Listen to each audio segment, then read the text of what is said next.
Mais si ce matin, je vous demandais, ben, je ne le ferai pas déjà, je vais vous rassurer, mais si je vous demandais de me résumer la Bible ou particulièrement l'histoire de Dieu en quelques minutes, puis je dirais, OK, j'aimerais que vous fassiez ça, puis que je vous pointerais, peut-être que je verrais des regards faire, oh, il se passe peut-être quelque chose. Bon, je sais que Serge pourrait, il a déjà enseigné un cours là-dessus, là, hein, de la Bible. Il y avait on avait une espèce de signet qu'on mettait sur notre frigidaire, puis on passait au travers la Bible au complet. Mais, à part Serge. Puis peut-être qu'aujourd'hui, il trouverait ça dur encore, peut-être. Dans le temps, il était jeune, là. Mais, est-ce que... Hein, probablement qu'il y aurait un petit malaise, hein, de dire OK, je te demande de me raconter ça en quelques minutes. Mais si je vous demandais en plus, racontez-moi l'histoire de Dieu, mais comment cette histoire-là a un impact dans votre vie aujourd'hui. Chacun des éléments de l'histoire de Dieu, comment ces éléments-là ont un impact dans votre vie aujourd'hui. Peut-être qu'il y aura encore moins de mains. Hein, on est là, OK. Des fois, on est là, on se ferait demander comment l'histoire de Dieu a un impact dans ta vie aujourd'hui ou hier. Probablement, on dirait, attends un petit peu, je vais y penser. Il n'y a rien qui nous vient rapidement ou facilement. Oh, c'est clair. Oui, effectivement. Mais dimanche dernier, je vous ai dit en guise d'introduction un petit peu, on a regardé la seigneurie de Christ. Comment le fait qu'on ait changé de seigneurie, c'est-à-dire la seigneurie du monde ou du malin, pour celle de Christ, comment ça a transformé notre manière de vivre. Hein, parce que ce qu'on a vu un peu la semaine dernière, c'est que maintenant, nous sommes au service. Ça, on n'aime pas ça, hein? Être au service. Là, matin, je parle de dépendance. Maintenant, je suis dur avec vous autres, là. Hein? C'est des mots qu'en 2022 n'existent plus dans le dictionnaire. Le service et la dépendance. Et surtout, la seigneurie. Hein? Vous avez même fait l'image avec la reine qui était décédée. Hein? Comment que la seigneurie a pu beaucoup d'impact. Et surtout qu'on veut fuir cela. Mais ce matin, ce que je veux faire, c'est qu'on va débuter une série qui va nous emmener quasiment jusqu'aux fêtes, sur 10 semaines. Et sur lequel on va aborder l'histoire de Dieu. Donc ce matin, peut-être que vous allez trouver que le bout de l'histoire de Dieu ne se termine pas bien ce matin. Mais il va falloir que vous assistiez aux 10 semaines ou que vous écoutiez les 10 semaines. Mais comment cette histoire de Dieu, même aujourd'hui, peut-être dans ce qui est peut-être moins positif, comment que ça peut avoir un impact dans notre vie? Parce que je suis convaincu d'une chose.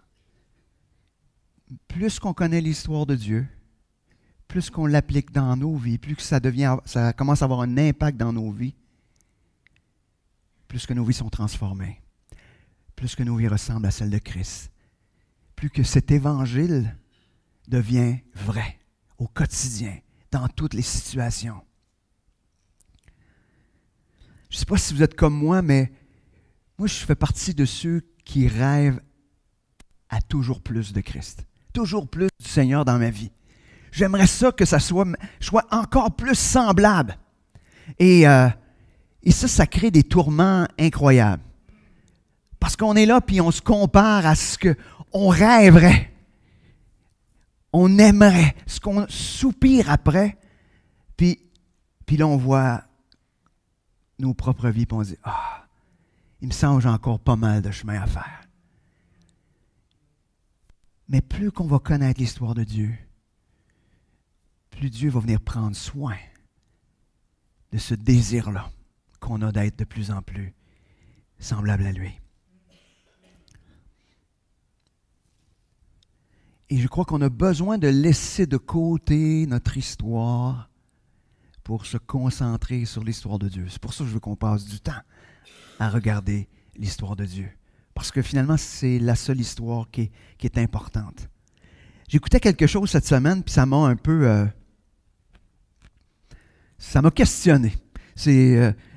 questionné positivement, là. Tu sais, je sais pas, genre, je fais comme, oh, je suis pas d'accord avec ça. Non, non. Ça m'a un peu... ça m'a remis à ma place. Hein, c'est le fun, des fois, de se faire remettre à notre place. Moi, j'aime ça. C'est pas vrai, j'haïs ça. Mais, ça fait tellement de bien. C'est tiré d'une méditation, Tout pour qu'il règne, d'Oswald Chamber.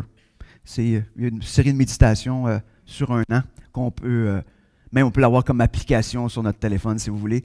C'était celle du 10 août. Et ça m'a fait beaucoup réfléchir au point que ça m'a même confirmé qu'on a besoin de cet enseignement sur l'histoire de Dieu. Il disait dedans, « Remarquez que Dieu semble parfois gaspiller ses serviteurs. Au point de vue humain, il les place à des endroits où ils semblent inutiles. Nous disons, Dieu me veut ici parce que je suis tellement utile. Mais Dieu place ses serviteurs là où ils pourront le glorifier. Et nous n'avons pas à en juger nous-mêmes, il sait ce qu'il fait. » Imaginez, pour pouvoir arriver à cette conclusion-là, que c'est plus « j'ai besoin d'être utile ». Mon épouse, elle sait ce que ça veut dire, elle m'a entendu le dire souvent. Hein? Je veux être utile. Mais si on switch ça, puis on arrive, on dit « Non, non, non, je ne veux pas être utile, je veux glorifier Dieu. » Comment je peux glorifier Dieu où Dieu me place? Dans votre travail, partout où ce qui vous place, comment vous pouvez glorifier Dieu? Et je ne sais pas si vous arrêtez, mais comment ça va changer votre perspective. Si le matin, avant de rentrer travailler, ou peu importe où vous allez, vous dites, Seigneur, aujourd'hui, je veux te glorifier dans ce que je vais faire. C'est pas genre, je veux me sentir utile. Mais se sentir utile, c'est mon histoire. Glorifier Dieu, c'est son histoire. Et on a besoin d'être ça. Donc ce matin, on va regarder ensemble la première partie de l'histoire de Dieu. Et j'aimerais vous encourager au fil des semaines à méditer sur ces aspects de l'histoire de Dieu, à le partager avec quelqu'un, avec deux quelqu'un. Un quelqu'un qui connaît le Seigneur, puis un quelqu'un qui ne connaît pas encore le Seigneur. Fait que vous pouvez déjà vous enligner là-dessus. Donc, c'est le devoir. Là. Vous allez être noté là-dessus, je vous le dis. Là. Non, pas en tout. Mais je ne veux pas que vous gardiez ça pour vous. Ceux qui sont en couple, ça va aller facile. Hein? Juste vous le partager, ça va être déjà une partie de fête. Mais pour les autres, c'est une belle occasion de se réunir. Et s'il y a plein de monde qui ont le goût de le partager, peut-être qu'on décidera de faire des petits groupes avec ça. Ça pourrait être intéressant. Donc, avant de rentrer dans l'histoire de Dieu, on va se tourner vers ce grand Dieu. Merci Seigneur parce que ton histoire est tellement grande. Merci parce que tu as décidé dans ta grâce, dans ton amour, de nous inclure dans ton histoire, Seigneur. Seigneur, on méritait absolument rien. On méritait d'être bannis de ton histoire. Mais Seigneur, dans ton amour, tu as tendu ta main. Et Seigneur, ce matin, on veut commencer à regarder à ton histoire, Seigneur. Seigneur, viens nous toucher ce matin, même s'il y a peut-être des choses qu'on connaît parfaitement. Mais Seigneur, on veut que ça vienne nous transformer. Seigneur, on veut se laisser transformer par ta parole. On ne veut pas juste savoir des choses. On veut être transformé. Alors Seigneur, que ton esprit puisse faire son œuvre dans nos cœurs, dans nos vies, pour ta gloire. Amen. d'une certaine manière, hein, vous vous souvenez, on a fait la série sur la route 66. On passait à travers des 66 livres, puis on a regardé un petit peu à l'histoire de Dieu, puis à l'histoire de ce qui se passait. Mais, je vous dirais, c'est un petit peu la même chose, sauf que là, différemment, on va le faire par des thèmes au lieu par les livres. Donc, pour débuter, pour nous aider, aujourd'hui, on va voir deux aspects. On va voir la création et la rébellion. C'est deux aspects-là qu'on va voir. Mais dans l'aspect de la création, juste pour peut-être nous emmener à débuter l'importance de comprendre la création, on va tourner dans le livre de Job. Vous vous souvenez, vers la fin du livre de Job, Dieu, il y a une belle discussion ou argumentation. Mettons que Dieu emmène un peu Job en procès, parce que Job, d'une certaine manière, a peut-être voulu mettre Dieu en procès, mais il dit, c'est Dieu qui l'emmène un peu à procès. Il lui pose une série de questions, 42 questions plus précisément, je crois, dans lesquelles Job n'a pu répondre absolument rien. Et des fois, c'est un débat qu'on croit, nous, être à la hauteur. On pense comprendre bien des affaires. Hein? Donc, Job 38, on va lire versets 1 à 12. Job 38, oui, versets 1 à 12. Alors, du sein de la tempête, l'Éternel répondit à Job. Qui donc obscurcit mes desseins par des discours sans connaissance? Mets ta ceinture comme un brave, je vais te questionner, et tu m'enseigneras. Où étais-tu quand je posais les fondations du monde? Déclare-le, puisque ta science est si profonde. Qui en a fixé les mesures? Le sais-tu donc? Qui a tendu sur lui le cordeau d'arpenteur? Dans quoi les socles de ses colonnes s'enfoncent-ils? Qui en posa la pierre principale, pierre d'angle, quand les étoiles du matin éclataient unanimes dans des chants d'allégresse et que tous les anges de Dieu poussaient des cris de joie? Qui a enfermé l'océan par une porte à deux battants quand il a jailli, bondissant du sein maternel de la terre? Lorsque je fis de la nuée son vêtement et de l'obscurité ses langes, quand je lui imposai ma loi pour briser son élan, quand je plaçais verrou et porte en lui disant « C'est jusqu'ici que tu iras, et pas plus loin. Ici s'arrêteront tes flots impétueux.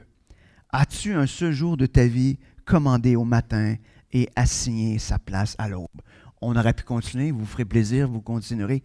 Je pense que c'est une des plus belles sections dans le livre de Job.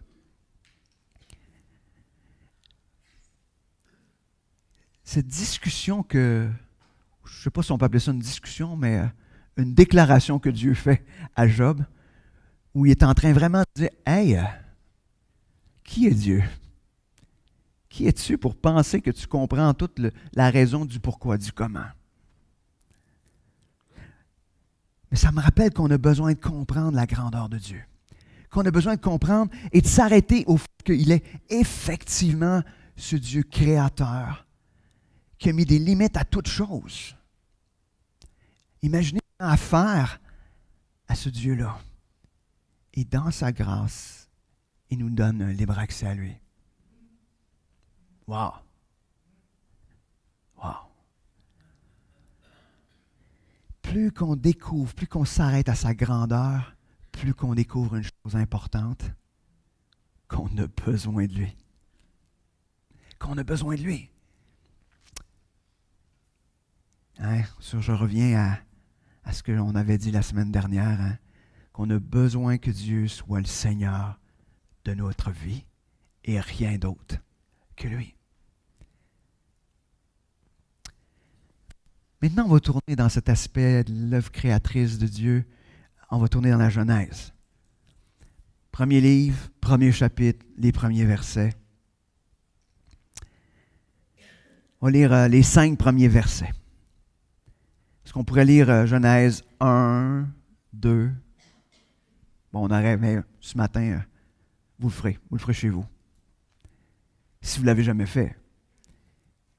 Au commencement, Dieu créa le ciel et la terre. Or, la terre était informe et vide, les ténèbres couvraient l'abîme, et l'Esprit de Dieu planait au-dessus des seaux. Et Dieu dit alors que la lumière soit, et la lumière fut. Dieu vit que la lumière était bonne, Il sépara la lumière des ténèbres. Il appela la lumière jour et les ténèbres nuit. Il y eut un soir, puis un matin. Ce fut le premier jour. Imaginez, tout commence avec Dieu. Et on peut ajouter sans aucun doute ce Dieu trinitaire. On parle ici de l'Esprit, mais on peut faire un lien avec l'Évangile de Jean, le chapitre 1, qui nous dit que Jésus était là dès le commencement dans l'œuvre créatrice. Donc, on a le Père, le Fils et l'Esprit qui sont là, agissant puissamment dans la création. Imaginez le premier tableau, tout est un chaos.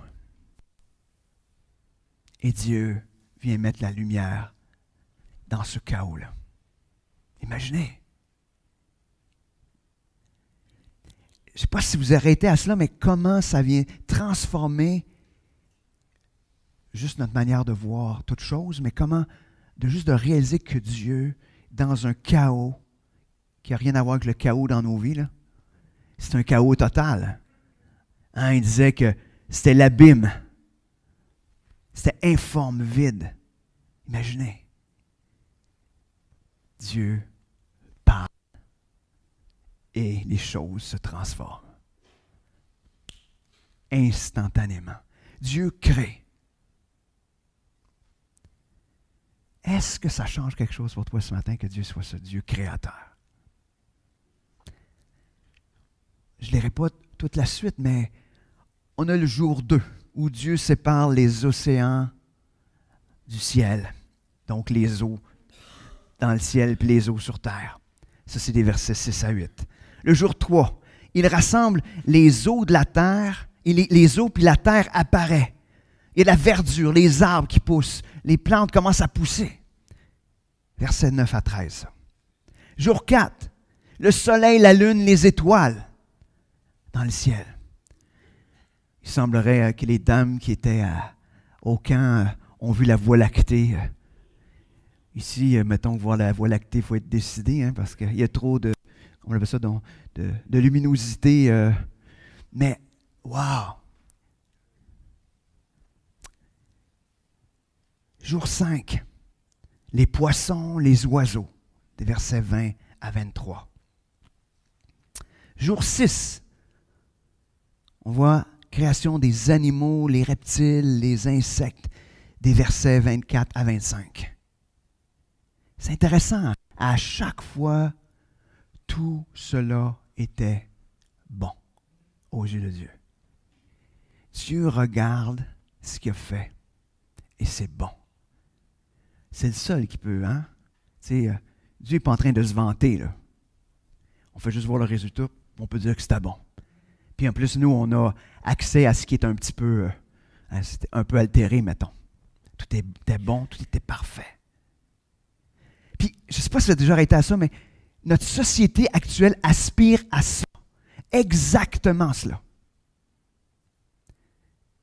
On n'arrête pas de parler du changement climatique. On n'arrête pas de parler qu'il faut faire quelque chose pour sauver la planète. Ça vient d'exactement ça. Parce que dans le cœur de l'humanité, il y a cette recherche et ce désir de cette perfection-là. Cette perfection au moment de la création de Dieu. Alors quand les gens, ils vous parlent de cela, puis quand vous-même vous dites, oui, il me semble qu'il faudrait faire quelque chose, c'est ce qui est inné en nous, parce qu'on le sait qu'il y a quelque chose de meilleur. Il y a quelque chose de meilleur. Le seul problème, c'est qu'aujourd'hui, on pense que le problème peut être la solution. Le problème étant l'humain, on pense que l'humain peut être la solution. Et malheureusement,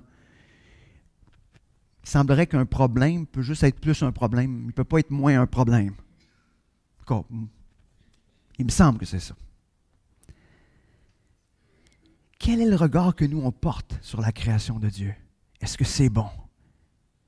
Est-ce que la création de Dieu est meilleure que la création des hommes? Et ça devrait nous emmener dans l'action de grâce. Hein, on est à l'époque des changements des couleurs. Wow! Ça, c'est l'action de Dieu. Imaginez, Dieu aurait pu décider que les feuilles étaient toutes grises. Il aurait pu décider ça. Tout aurait pu être en noir et blanc. Il y en a d'ailleurs qui voient juste en noir et blanc parce qu'ils ont certains problèmes. Même Dieu a décidé d'y mettre des couleurs. Pour qui? Ben pour tout le monde. Même ceux qui ne le connaissent pas, imaginez. Mais on va poursuivre dans le jour 6, parce que le jour 6, je vous ai juste donné une partie du jour 6. À partir du verset 26 au verset 31. Et Dieu dit, faisons les hommes pour qu'ils soient à notre image, ceux qui nous ressemblent, qu'ils dominent sur les poissons de la mer, sur les oiseaux du ciel, sur les bestiaux, et sur toute la terre et sur tous les reptiles et les insectes. Dieu créa les hommes pour qu'ils soient son image. Oui, il les créa pour qu'ils soient l'image de Dieu. Il les créa hommes et femmes. Dieu les bénit en disant, soyez féconds, multipliez-vous, remplissez la terre, rendez-vous en maîtres et dominez les poissons des mers, les oiseaux du ciel et tous les reptiles et les insectes. Et Dieu dit, voici je vous donne pour vous en nourrir toute plante portant sa semence partout sur la terre et tous les arbres fruitiers portant leur semence. Je donne aussi à tout animal vivant sur la terre, aux oiseaux du ciel, à tout animal qui se meut, à ras de terre et à tout être vivant, toute plante verte, pour qu'ils s'en nourrissent. Et ce fut ainsi.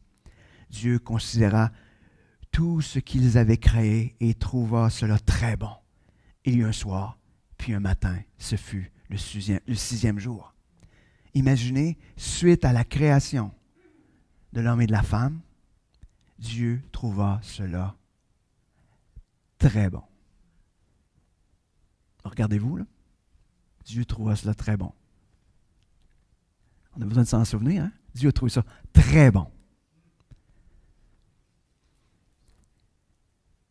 Ce que ça veut dire d'un certain sens, c'est que la création de l'homme et de la femme était le summum de la création. Il a dit qu'il les a créés à son image, à sa ressemblance. Dans toute la création, seulement l'homme et la femme sont créés à l'image de Dieu. Il n'y en a pas d'autre.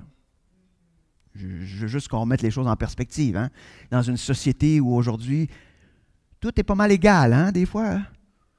L'être humain est aussi important que le chat, que le chien. Excusez, là, je ne veux pas... Mais, non. L'homme et la femme sont créés à l'image de Dieu, et ce sont les seuls.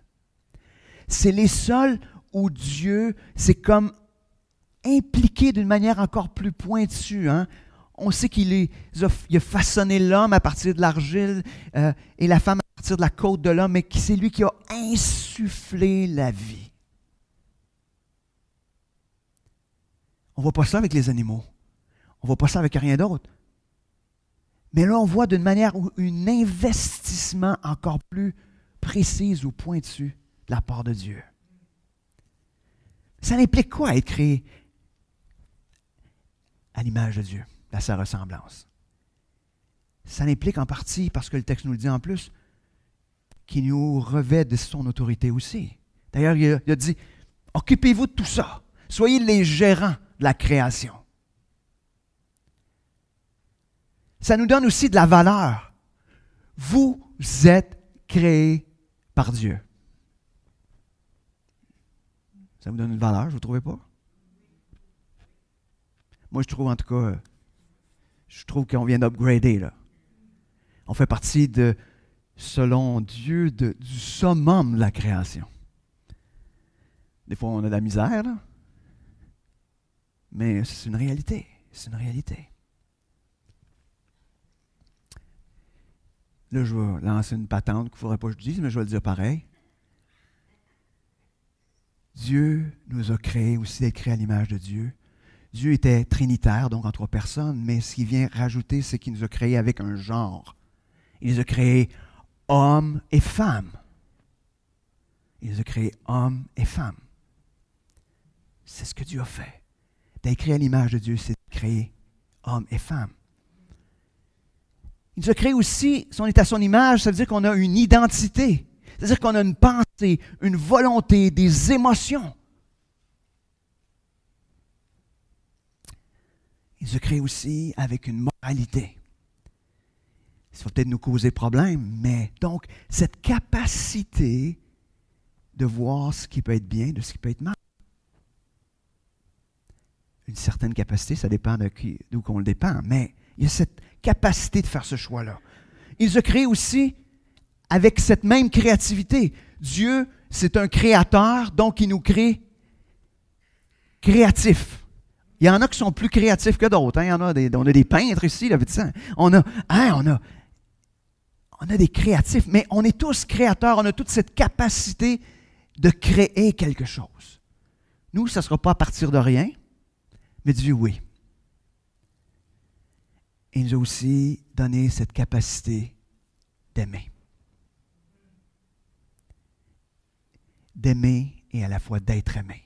Cette relation, c'est l'aspect relationnel qu'on découvre d'être créé à l'image de Dieu. On est des êtres relationnels. Alors, tous ceux qui pensent qu'ils peuvent vivre tout seuls, ce n'est pas ce que Dieu veut. Et vous allez voir, inévitablement, on a besoin de cela. On va poursuivre. On va être dans Genèse 2. On va lire le verset 9, après ça, on va lire 15 à 17. L'Éternel Dieu fit pousser du sol toutes sortes d'arbres d'aspect agréable, portant des fruits délicieux, et il mit l'arbre de la vie au milieu du jardin, et il plaça aussi l'arbre du choix entre le bien et le mal. Verset 15. L'Éternel Dieu prit l'homme et l'établit dans le jardin d'Éden pour le cultiver et le garder. Et l'Éternel Dieu ordonna à l'homme, mange librement des fruits de tous les arbres du jardin, sauf du fruit de l'arbre du choix entre le bien et le mal. De celui-là, n'en mange pas, car le jour où tu en mangeras, tu mourras. Imaginez, je ne sais pas si vous êtes déjà arrêté à ça, là, mais on est dans un jardin, le jardin créé par Dieu. Parfait. Il n'y a pas personne qui fait un jardin à la hauteur de ce jardin-là. Tout se passe tout seul. Tu sais? Pas un jardin que, bon, il faut que je taille les arbres. Non, non. Un jardin où tout est parfait. Puis Dieu est avec l'homme et la femme dans le jardin, puis il passe du temps à jaser. Dieu parle d'une manière libre. Et l'homme a accès libre à Dieu. Et ils sont en train de discuter de... parce qu'il a laissé nommer toutes les plantes puis tous les animaux par l'homme. Fait qu'il a dit, tu l'appelais de même. Ça. Peut-être que Dieu n'était pas toujours content du choix que l'homme a pris pour les noms, mais il y a cette liberté-là dans la relation avec Dieu. C'est une relation parfaite, dans un environnement parfait. Une vie bien remplie, complète. Et non seulement cela, l'homme et la femme ont été créés éternels. À la création, l'homme et la femme devaient vivre éternellement. Je ne sais pas ce que ça aurait fait. Hein? On pourrait jaser avec Adam et Ève. Ils seraient vieux en titi, là. On pourrait. Mais Dieu les a créés éternels. Tout était parfait. Pas de maladie, pas de souffrance. Tout était parfait. Imaginez. C'est ça la relation. Est-ce que c'est quelque chose intérieurement que vous aspirez à ça? Tout le monde. On aspire à cette intimité parfaite. Parce qu'il y avait cette intimité parfaite entre Adam et Ève, dans la relation horizontale, mais cette intimité parfaite aussi avec Dieu. Et pourquoi aujourd'hui nous trouvons ça difficile? C'est parce qu'il y a quelque chose, j'ai l'impression, dans notre ADN, notre ADN spirituel, qui sait que ça allait déjà été là, puis qui aspire à ce que ça revienne comme ça. Et il va y avoir une bonne nouvelle, mais on ne la prendra peut-être pas aujourd'hui, mais il y a une bonne nouvelle. On sait que c'est possible, mais pas maintenant, pas de cette manière-là. Mais c'est... Alors, quand on jase avec les gens, puis qui aspirent à ça, bien, c'est un aspect de l'image de Dieu qui est encore en eux. Même si le péché est venu tout transformer ça, c'est cette image de Dieu qui est dans chaque être humain. Imaginez. allons dans la rébellion. Rébellion. C'est pas mais c'est rébellion. Je savais pas, hein. Le dictionnaire sur mon ordi m'a corrigé. Fait que... Alors, qu'est-ce qu'il fait? Là, je ne vous apprendrai pas, probablement la plupart, vous connaissez la suite, mais qu'est-ce qui fait que c'était si parfait, puis qu'aujourd'hui, on est là, dans cette imperfection et parfois même dans ce chaos le plus total? Savez-vous que le seul moment où on est le plus près là, de cette perfection-là, savez-vous c'est quand? Vous n'osez pas, hein? C'est ici. C'est ici. Dans cette relation entre les frères et sœurs. C'est ici qu'on est le plus proche. Des fois, vous dites, ben oui, ça veut dire qu'on a besoin de s'approcher de Dieu et de connaître encore plus son histoire. Donc, qu'est-ce qui a créé cette distance entre ce monde créé par Dieu et la réalité? Genèse 3, versets 1 à 14. On va commencer par les premiers versets. Donc, le serpent était le plus tortueux de tous les animaux des champs que l'Éternel Dieu avait fait. Et demanda à la femme, vraiment, Dieu vous a dit, ne mangez du fruit d'aucun des arbres du jardin. La femme répondit au serpent, nous mangeons les fruits des arbres du jardin, excepté du fruit de l'arbre qui est au milieu du jardin. Dieu a dit de ne pas en manger et de ne pas y toucher, sinon nous mourrons. Alors le serpent dit à la femme, mais pas du tout, vous ne mourrez pas. Seulement Dieu sait bien que le jour où vous en mangerez, vos yeux s'ouvriront et vous serez comme Dieu, choisissant vous-même entre le bien et le mal. Alors la femme vit que le fruit de l'arbre était bon à manger, agréable aux yeux, et qu'il était précieux pour ouvrir l'intelligence. Elle prit donc de son fruit et en mangea. Elle en donna aussi à son mari qui était avec elle, et il en mangea. Aussitôt les yeux de tous deux s'ouvrirent, et ils se rendirent compte qu'ils étaient nus. Alors ils se firent des pagnes en cousant ensemble des feuilles de figuier. C'est intéressant de voir l'espèce de discussion entre l'ennemi et Ève. Il commence avec une déclaration. Dieu a dit que vous ne pouvez pas manger de rien. Eh non, non. Et là, après ça, il va me mettre en doute. Oh non, c'est pas vrai que tu vas mourir. Dieu, mais tu vas devenir tu vas devenir comme Dieu. Hein, tu vas pouvoir décider de ce qui est bien et de ce qui est mal. Voulez-vous bien me dire ce qui manquait à Adam et Ève? Je ne sais pas, là. Moi, je suis là des fois et je me dis, hey! Des fois, on se pense meilleur, là, tu sais. Des fois, on dit, hey, si j'aurais été là, hein, tu sais. J'aurais dit, hey, qu'est-ce que tu fais là? Tu sais, on se pense meilleur. Mais je peux vous assurer d'une chose, vous auriez fait exactement la même affaire. Vous auriez fait exactement la même affaire. Pourquoi? Parce que comme enfant de Dieu, des fois, on est exposé à des choses qui ressemblent à ça, puis on fait des choix qui ressemblent drôlement à ça.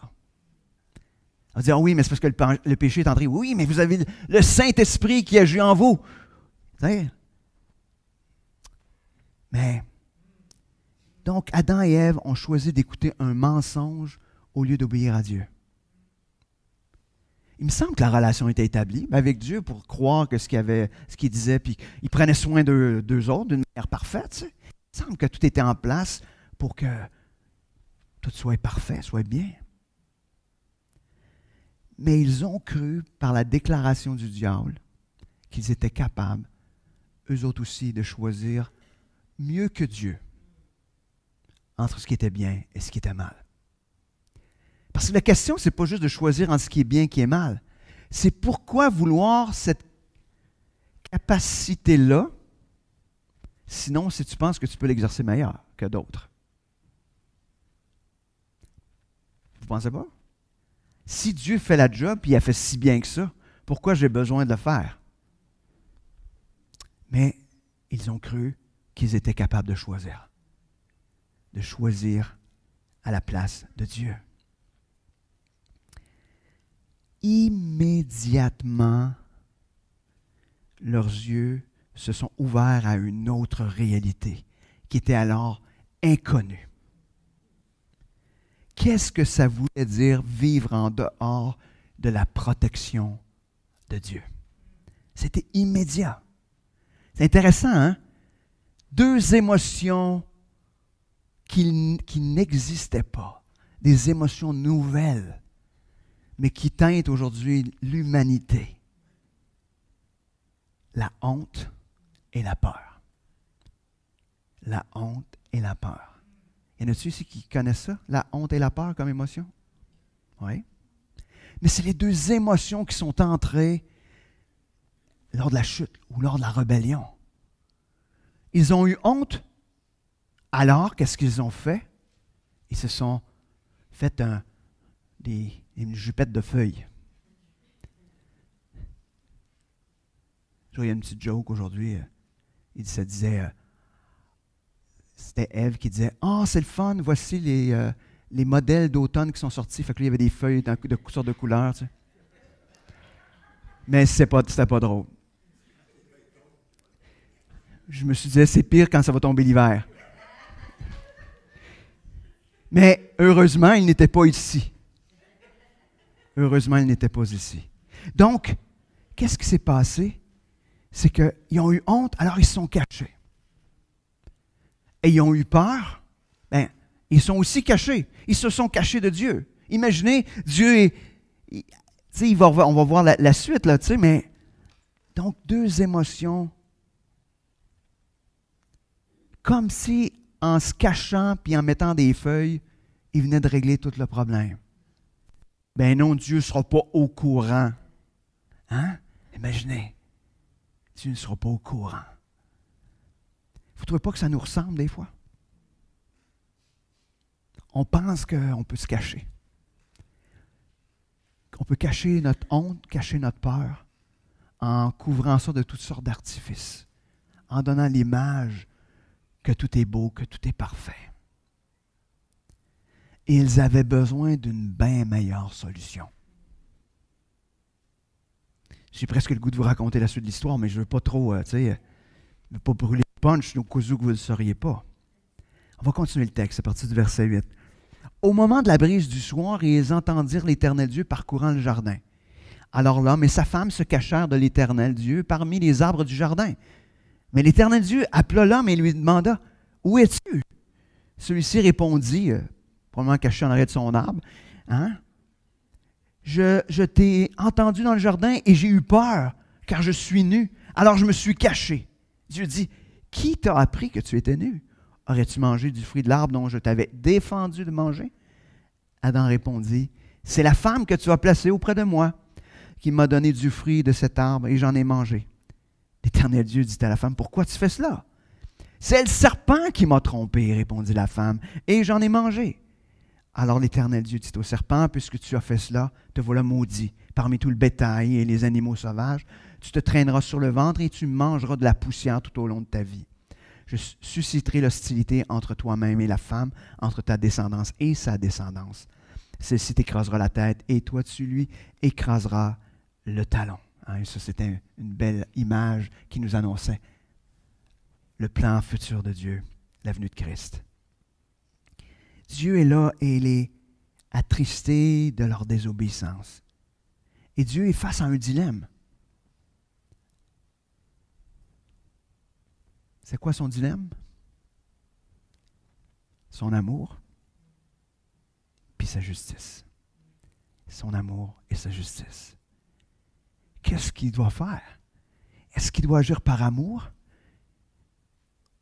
ou par justice? Est-il possible d'agir par justice et par amour en même temps? Et c'est le dilemme de Dieu.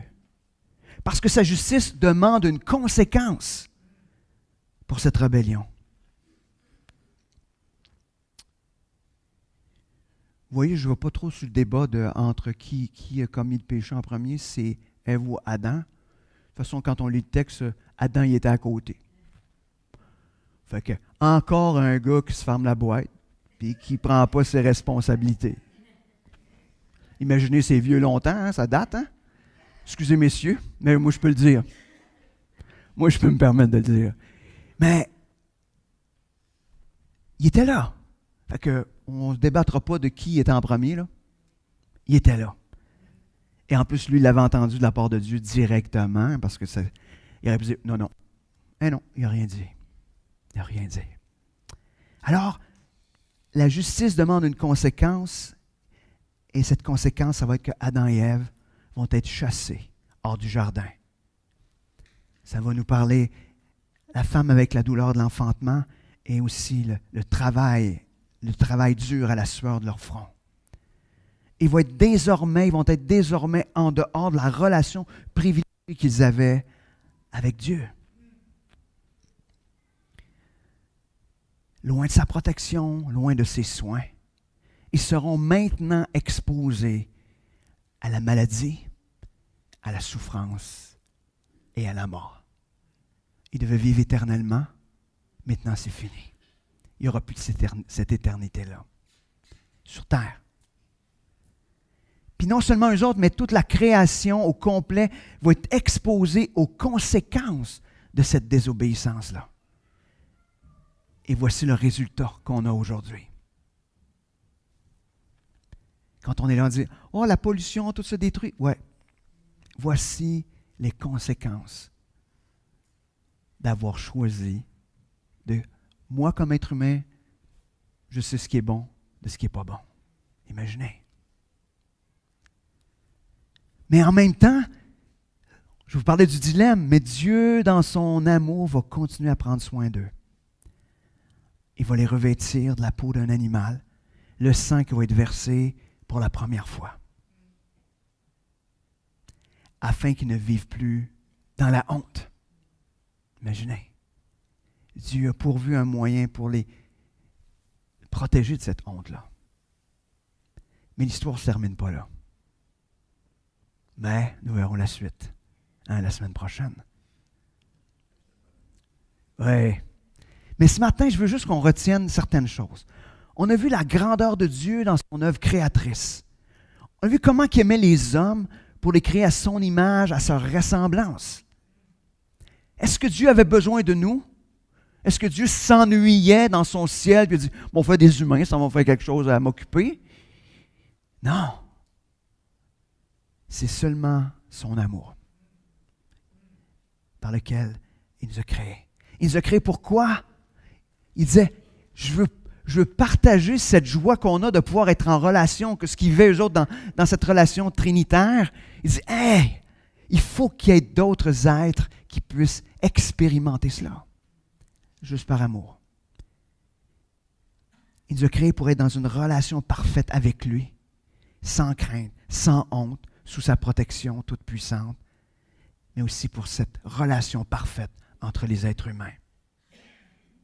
Mais l'humanité a choisi la désobéissance, se croyant maître de sa destinée au-dessus de Dieu.